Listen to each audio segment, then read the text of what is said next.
Hello, this is Chuck Stull from Kalamazoo College, and looking at the use of graphs and principles of economics.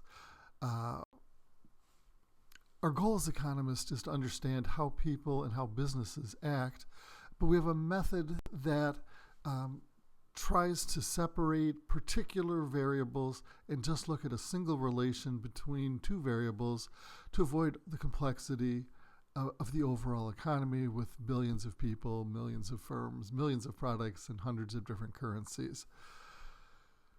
Not that we're going to ignore everything else, but we're going to fix them at one level. And by fixing everything else, we can look at how a change in one variable changes another one. So we can look at how a change in national income causes a change in consumer spending. We could look at how a change in interest rates causes a change in investment spending. Or we could look at how a change in inflation causes changes in the exchange rate. For our current video, what we're going to look at is the demand curve, and this looks at the relation between two variables, price and quantity demanded. Right? So we're looking at how much a good costs and the quantity that consumers would want to buy. When we look at a demand curve, we're looking at a specific good in a particular market for a particular period of time, and the demand curve tells us only one thing: how much would consumers purchase at a particular price? And everything else is held constant. Everything else is fixed or locked. Now we can look inside and see what kinds of things might affect the demand curve, what kinds of things might shift the demand curve as a whole. And we will certainly touch on that later in class, and you'll read about it in the textbook. But to just give a little preview, things that we're holding constant include consumers' tastes and preferences, consumers' income, the price and availability of substitutes, the price and availability of complements, and the number of consumers. We also are going to hold constant anything to do with production and supply, and that really is its own function, its own machine, but again, something we're not going to change when we look at the demand curve. So we're holding a lot of things constant, and then we're just simply taking a price, and the demand curve will give us a quantity, the quantity that consumers are willing to buy. So we do need to look at a specific product in a specific place. So let me look at the demand curve for cast iron pans in Kalamazoo County. We'll put in different prices, and we'll see what consumers would buy in perhaps a month. So if we put in a price of $25, the quantity demanded would be 50 pans. Right? So simply, right, the relationship between price and what consumers would be willing to buy. If we change price, we're going to see a change in that quantity. So at a $20 price, consumers would be able to buy more, and the quantity demanded would go up to 60. If we raised price, say to $60, then people will buy less. The quantity demanded would be only 20 pans.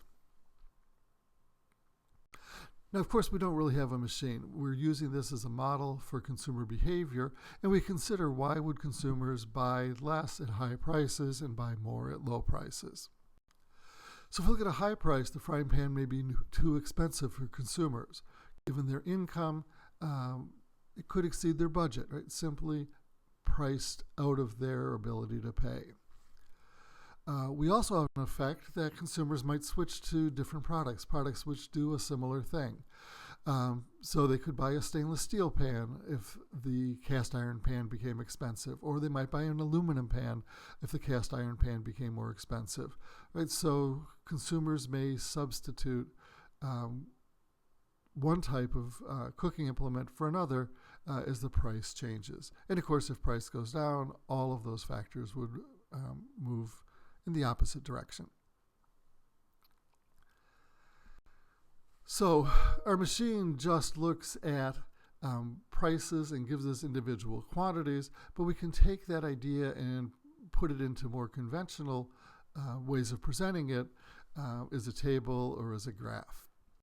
So essentially what we're going to do is we're going to take the different prices we put into the machine and record the quantities that are related to those, and we can put them into a table. So again, just using the three examples we've already looked at, we can convert the machine into the machine output into a table. And again, this is just the same three things, just we've organized it a little bit more conventionally. So at a price of $40, consumers would buy 20 pans. At $25, they would buy 50. At $20, they would buy 60. And so that's simply putting everything into a table. Now, alternatively, we could place those same combinations of price and quantity into a graph. And so the 3 points shown on this graph are exactly the three combinations shown in the table: $40 and 20 pans, $25 and 50 pans, $20 and 60 pans. So it's just showing it visually as opposed to writing it out in a table. Now, if we went back to our machine and put in different prices, we could really fill in this whole line. We could find the combination of every price and every quantity that consumers would be willing to buy. Now, in a table, that would get really, really cumbersome, but in a graph, we can just plug all those points in and we'll get a line. And so that line is a really convenient way. The line, of course, is the demand curve. It's a convenient way to show the entire relationship between price and quantity demanded. So we can see our 40 and 20, our 25 and 50, our 20 and 60 are there, but we could also use this line to estimate a $30 price or an $18 price. Another way we could show the relationship between price and quantity demanded would be to write it as a mathematical equation. So we could write the formula for this line, and we would have a function that looks something like this, where the quantity demanded is equal to 100 minus 2 times the price. Right? So this equation generates those same numbers that came out of our demand machine and that we showed in the table and we showed in the graph. So let me just look at one, and you certainly can work out other numbers if you'd like the practice. So if we look at price of $25, we'd simply substitute price into our equation. So we'd say that quantity demanded is equal to 100 minus 2 times the price of 25.